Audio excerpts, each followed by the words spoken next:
চাক্ষুষিনী দ্রৌপদী নাকি কুকুরদের অভিশাপ দিয়েছিল।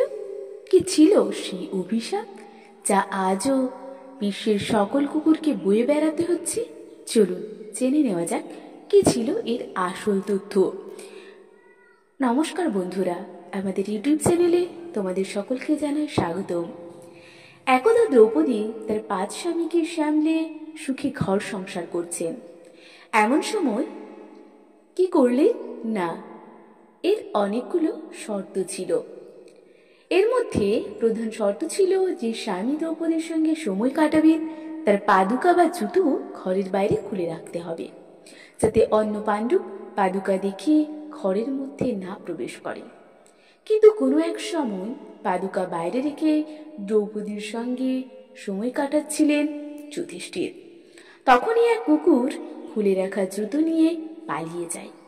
ফলে ঘরের বাইরে পাদুকা না দেখতে পেয়ে অন্য পাণ্ডব তথা অর্জুন ভাবলেন দ্রৌপদী ঘরে একাই রয়েছেন। তিনি ভুল করে ঘরে ঢুকে পড়েছিলেন। এত নিয়মে বাধার পরে এক স্বামী থাকা অবস্থায় অন্য স্বামী ঢোকে কি করে, এই ভেবে দ্রৌপদী রেগে যায়। অনুসন্ধান চালিয়ে জানতে পারা গেল যে এই দোষটা ছিল সম্পূর্ণ কুকুরের, অর্থাৎ কুকুর যুধিষ্ঠিরের জুতো নিয়ে পালিয়ে গিয়েছিল। দ্রৌপদী তখন রোষে রেগে দ্রৌপদী কুকুরকে অভিশাপ দিয়েছিলেন যে সমগ্র পৃথিবী তোদের সঙ্গম দেখবে আর মজা করবে, যেমন তুই আমার শর্ত ভাঙলি। এই অভিশাপ আজও কুকুররা মাথায় করে বয়ে বেড়াচ্ছে। রাস্তাঘাটে যেখানে সেখানেই তাদের সঙ্গম করতে অর্থাৎ মিলিত হতে দেখা যায়।